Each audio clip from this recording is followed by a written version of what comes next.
तो जय हिंद दोस्तों, आ गई है यूपी होमगार्ड में एक न्यू वैकेंसी। 45,000 पोस्ट है इसमें। ये जो वैकेंसी है वो यूपी होमगार्ड की रहने वाली है और इसमें जो है बहुत ही आसान आसान पेपर आएंगे। अगर आप लोग यूपी होमगार्ड में अगर भर्ती होना चाहते हैं तो आप लोगों की जो हाई फिजिकल वगैरह है वो बढ़िया रहनी चाहिए। बाकी दसवीं क्लास जो आप लोग समकक्ष हैं वो पास होनी चाहिए, ठीक है। बाकी आप लोगों का फिजिकल और मेंटेलिटी आप लोगों की बहुत अच्छी होनी चाहिए, तब जाकर आप लोग जो है यूपी होमगार्ड में भर्ती हो पाएंगे। तो मैं यूपी होमगार्ड के में भर्ती होने के लिए क्या क्या डॉक्यूमेंट्स लगेंगे आप लोगों के, क्या किन तारीख को आप लोगों का जो आवेदन शुरू होगा यूपी होमगार्ड का, ठीक है। पोस्ट क्या रहने वाली है यूपी होमगार्ड में, ठीक है। तो एक एक क्वेश्चंस मैं आप लोगों को बताऊंगा और इसके सिलेबस के बारे में भी डिस्कस करूंगा, ठीक है। तो आज का ये टॉपिक मेरा यही रहेगा, यूपी होमगार्ड के बारे में मैं आप लोगों को पूरा पूरा नॉलेज दूंगा, ठीक है। अभी जो इसका यूपी होमगार्ड का नोटिफिकेशन आया है, अभी ये इसकी जो ऑनलाइन की डेट शुरू नहीं होएगी, मतलब फॉर्म भरना जो आवेदन होता है इसका वो भरना शुरू नहीं हुआ है, ठीक है। तो मैं इसके बारे में बताऊंगा आप लोगों को। यह भर्ती Uttar Pradesh police requirement and promote board UPPRB, ठीक है, के माध्यम से हो रही है। और इसकी जो संख्या है, मतलब कि जो यूपी होमगार्ड की जो पोस्ट है, टोटल पोस्ट लगभग इसकी 45,000 पदों पर भर्ती होगी। बहुत बड़ी और बम्पर भर्ती है। आप लोगों के लिए गवर्नमेंट जॉब का एक सुनहरा मौका है। अगर आप लोग जो है यूपी पुलिस में भर्ती नहीं हुए हैं तो भाई बिल्कुल अच्छे से तरह से जो है इसकी तैयारी चालू कर दो। अगर एनसीसी के बारे में मैं एक लोग बता दूंगा आप लोगों को। अगर आप लोगों के पास एनसीसी है, ठीक है, स्काउट एंड गाइड है, तो उसमें मतलब आप लोगों को छूट मिलती है, ठीक है। एनसीसी के लिए तो मतलब कि पर्सनल छूट मिलती है। एनसीसी का जो सर्टिफिकेट होता है, NCC A certificate, B certificate और सी सर्टिफिकेट, ठीक है, इसमें अच्छी खासी छूट मिलती है आप लोगों का जो है, क्योंकि एनसीसी वालों को अक्सर कैंप वगैरह ले जाते हैं, मतलब कि कुछ से कुछ सिखाया जाता है, तो मतलब पहले से ही एनसीसी वाले एक्सपर्ट होते हैं परेड वगैरह में, ठीक है। तो मैं पदों की संख्या आप लोगों को बता दी मैंने, 45,000 पदों की संख्या है, हो सकती है, ठीक है। और ये जो 45,000 से जो संख्या है इसकी यूपी होमगार्ड की जो पदों की संख्या है उसे बढ़ाई भी जा सकती है, ठीक है। भर्ती के लिए सबसे पहले वन टाइप रजिस्ट्रेशन ओटीआर करना अनिवार्य है, ठीक है। ओटीआर के बाद ही उम्मीदवार आवेदन कर सकते हैं। रजिस्ट्रेशन वेबसाइट यूपीपीआरबी इन या यूपीपीबी गवर्नमेंट इन पर जो है आप लोग जो है आवेदन करेंगे। शिक्षित योग्यता के बारे में आप लोगों को मैं बता देता हूं कि आप लोग जो किस बेस पे भरेंगे, जो यूपी होमगार्ड का जो आवेदन है वो किस बेस पे भरेंगे। हालांकि इसमें 10वीं और 12वीं दोनों लगने वाली है, लेकिन 10वीं के बेस पे ही ये भर्ती होगी, ठीक है।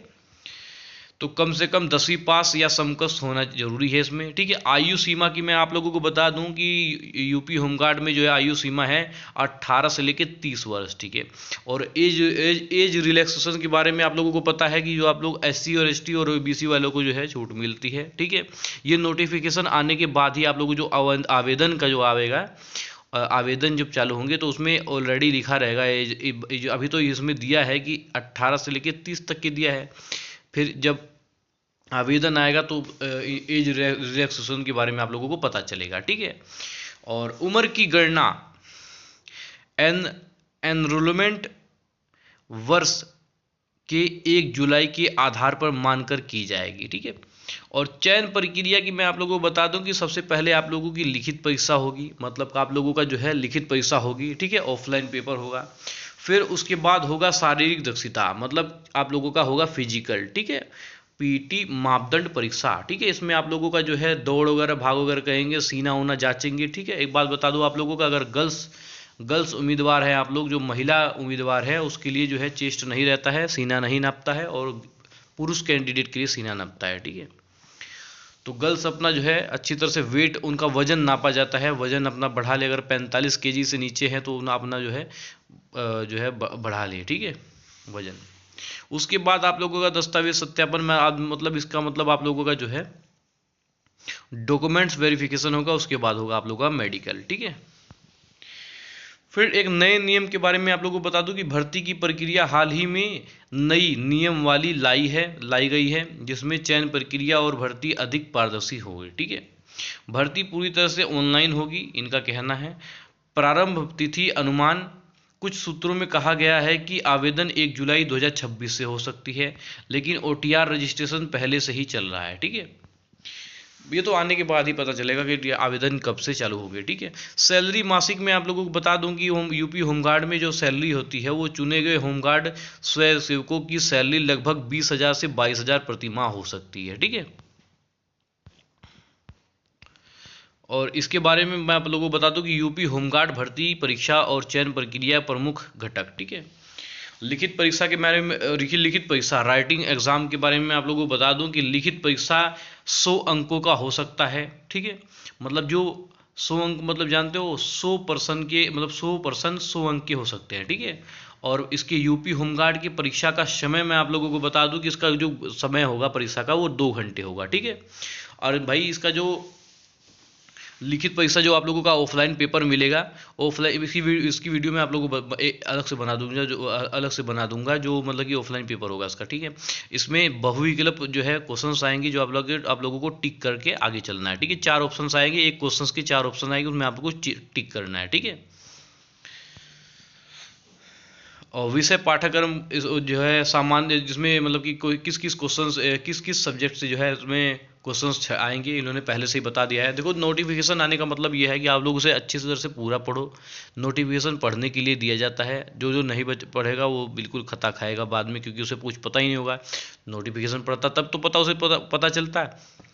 तो जनरल नॉलेज में से आएगा क्वेश्चंस, जनरल हिंदी में से आएगा, मानसिक दक्षता आएगा, न्यूमेरिकल मेंटल एबिलिटी में से आएगा, रीजनिंग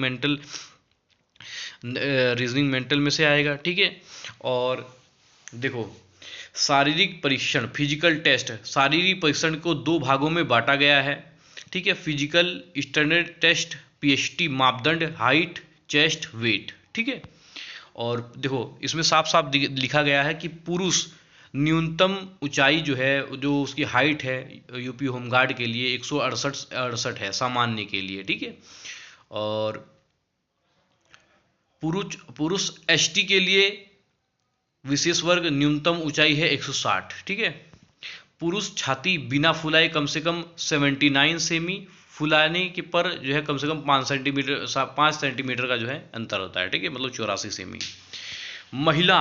महिला न्यूनतम ऊंचाई, मतलब कि जो महिला की जो लंबाई है वो कितनी होनी चाहिए, वो 152 सेमी होना सामान्य। ठीक है, और महिला वजन जो है न्यूनतम 40 किलोग्राम होना चाहिए। मतलब इनका जो है सीना नहीं नपता, चेस्ट नहीं नपता, जो महिला कैंडिडेट हैं उनका जो है वजन नपता है। ठीक है, बाकी फिजिकल में आप लोगों को देख लो कि पुरुष जो है 4.8 किलोमीटर की दौड़ होगी। ठीक है, जो कि 28 मिनट में पूरा करना होगा। ठीक है, महिला कैंडिडेट को जो है 2.4 किलोमीटर की दौड़ होगी, 16 मिनट में पूरा करना होगा। ठीक है, तो दोनों अच्छी तरह से मेहनत करें, ताकि जो है देखो इसमें आप लोगों का ज़्यादा पढ़ाई नहीं होता है, आसान आसान क्वेश्चन आते हैं। अगर आप लोग मेहनती हैं तो उसमें जरूर भर्ती हो जाएंगे। ठीक है, लेकिन मेहनती होना बहुत ज़रूरी है इसमें।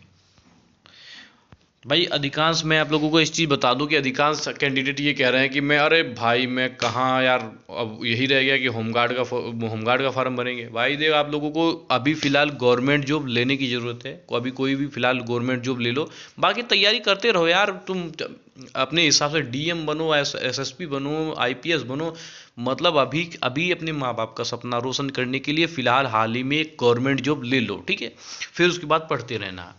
ऐसे मतलब कि अब पढ़ते पढ़ते कुछ कैंडिडेट ऐसे हो गए हैं कि कई साल तक 8-10 साल मेहनत करके अभी कहीं कहीं भी नंबर नहीं है। कंपटीशन टफ है, हालांकि तुम पढ़ रहे हो अच्छी तरह से मेहनत कर रहे हो, लेकिन भाई कंपटीशन भी तो बहुत उसी हिसाब से है। हर एक बच्चा पढ़ रहा है, तुम क्या, हर एक बच्चा पढ़ रहा है। ठीक है, बहुत मेहनत करना पड़ता है, तो ऐसे ही नहीं गवर्नमेंट जॉब मिलती। ठीक है, फिर उसके बाद देखो डॉक्यूमेंट्स वेरिफिकेशन में है लिखित परीक्षा और शारीरिक परीक्षण PST PT में सफल उम्मीदवारों को दस्तावेज सत्यापन के लिए डॉक्यूमेंट वेरिफिकेशन के लिए बुलाया जाएगा। ठीक है, इनका कहना ये है, ये जब आप लोग लिखित परीक्षा और फिजिकल परीक्षा में पास हो जाओगे तो आप लोगों के लिए डॉक्यूमेंट वेरिफिकेशन के लिए बुलाया जाएगा। भाई डॉक्यूमेंट वेरिफिकेशन में एक एक कागज अभी से आप लोग देख लो कि आप लोगों के पास क्या पूरा है। ठीक है, यूट्यूब पे सर्च मारो, गूगल पे सर्च मारो, ठीक है, कहीं भी सर्च मार के देखो कि यूपी होमगार्ड में किस किस डॉक्यूमेंट को मतलब लगाना है, वो सारा कागज आप लोग बिल्कुल तैयार कर लो अभी से। ठीक है,